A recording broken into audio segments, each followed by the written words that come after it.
Dixie Decker here, Queen of Student Housing, and I wanted to talk about my lease today. I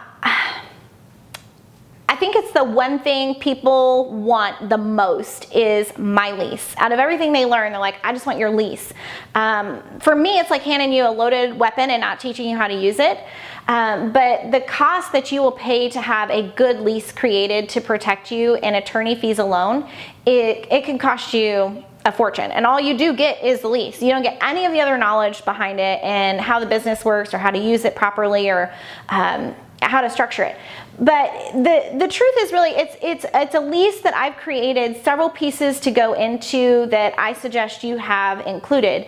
But I don't just hand out my lease. I want you to understand what we're doing and what we're using it for, because I do put 3 or 4 people on one lease for my single family houses. And even though student housing is thought about as, you know, big apartment buildings, and it can be, I'm using one lease on one house. So it keeps me from having special permits and zoning and that kind of thing. I'm just renting one house on one lease for 12 months period.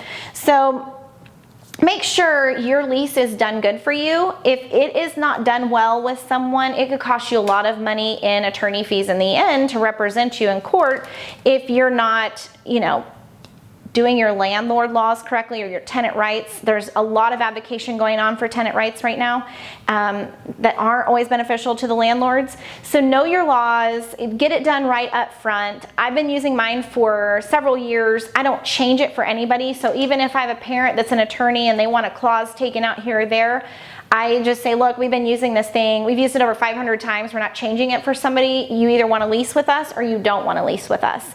But that kind of tells me up front, if they're wanting me to change something, why? They plan on doing something not good. So make sure you're not getting caught up in that, I'm going to change my lease for whoever wants me to change it. Just get one done good, whether it's my lease and you run it by your attorney and they help you add in your tenant laws to it. But make sure that's solid.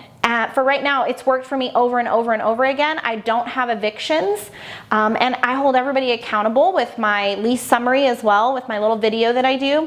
But if you try to skate by, it's going to cost you money in attorney's fees, whether you pay it up front or you pay it in the end to defend yourself. One way or another, it's going to cost you. So I think that tool is huge and important to you to know how it works, why it works, what is enforceable, what is not enforceable, and just know it's going to cost you money one way or another. So get it done right.